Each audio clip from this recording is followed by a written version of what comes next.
शिवसेना के सांसद संजय राउत के बारे में तो आप सबको पता होगा, जो कि सिर्फ और सिर्फ अपने स्टेटमेंट की वजह से जाने जाते हैं, अपने अलग अलग तरीके के बयानबाजी की वजह से जाने जाते हैं। और इनके यही बयानबाजी की वजह से अगर आज जो महाराष्ट्र गवर्नमेंट की जो किरकिरी हो रही है, जो महाराष्ट्र गवर्नमेंट चारों तरफ से घिरी हुई है, उसमें 10% पर 15% जो हाथ है वो आप संजय राउत के इन्हीं बयानबाजी को भी मान सकते हैं। इन्हीं जो गलत तरीके के स्टेटमेंट है उनको भी आप मान सकते हैं कि ये भी कहीं ना कहीं से एक बड़ा रोल प्ले करते हैं। तो अभी फिर से एक संजय राउत के द्वारा एक बड़ा स्टेटमेंट दिया गया है और ये जो स्टेटमेंट दिया है वो कोविड को लेकर है। जैसा कि आप सबको पता है कि कोविड बहुत तेजी से इंडिया में बढ़ रहा है और सबसे बड़ी बात कि इस बार जो कोविड को लेकर उनकी तरफ से निशाना साधा गया वो प्रधानमंत्री मोदी और योगी जी को साधा गया। उनके द्वारा एक स्टेटमेंट दिया गया जहां पर इनके द्वारा सीधा सीधा बोला गया कि ये जो कोविड के केसेस इंडिया में बहुत तेजी से इंक्रीज हो रहे हैं, उसके पीछे के मेन रीजन प्रधानमंत्री मोदी जी और साथ में ही योगी आदित्यनाथ जी हैं। सीधे सीधे उनके द्वारा ये आरोप लगाया।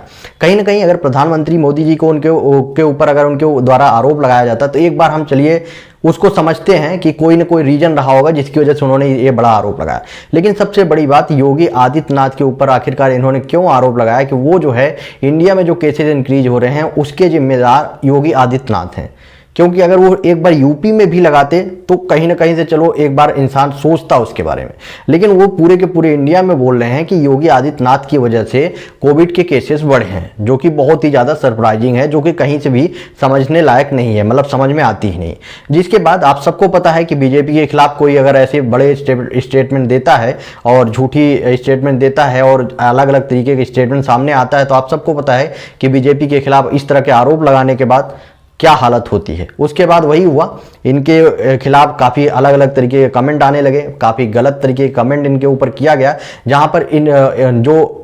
आरोप ये दूसरे नेताओं के ऊपर लगा रहे थे उन दूसरों नेताओं के ऊपर लगा छोड़ के इनके ऊपर ही आरोप लगने लगे, जहां पर बोला गया कि सबसे ज़्यादा केसेस तो अभी महाराष्ट्र में बढ़ रहे हैं। तो आप पहले अपने स्टेट को देखो, वहां पर ध्यान से देखो कि वहां पे किस तरह से इस केस को पूरी तरह से कम करना है, उसके बाद आप किसी को सलाह देना, उसके बाद आप सलाह देना कि यूपी गवर्नमेंट को या सेंट्रल गवर्नमेंट को। तो कहीं ना कहीं से ये काफ़ी ज़्यादा शॉकिंग है कि संजय राउत कोई भी स्टेटमेंट अपनी तरफ से जारी कर देते हैं और बाद में जब इस पर बवाल बढ़ता हुआ देखते हैं तो वो अपना स्टेटमेंट चेंज कर देते हैं। तो अभी इनके द्वारा ये स्टेटमेंट जारी किया गया है जिस पर काफ़ी ज़्यादा बवाल मचा हुआ है। अब देखते हैं कि आगे इस पर क्या होता है, क्या बीजेपी की तरफ से भी कोई इस पर बड़ा स्टेटमेंट जारी होता है या नहीं, वो आने वाले टाइम पे ही पता चलेगा। लेकिन आपका क्या ओपिनियन है, आप अपना ओपिनियन कमेंट बॉक्स में बताएं और वीडियो को ज़्यादा से ज़्यादा शेयर करें।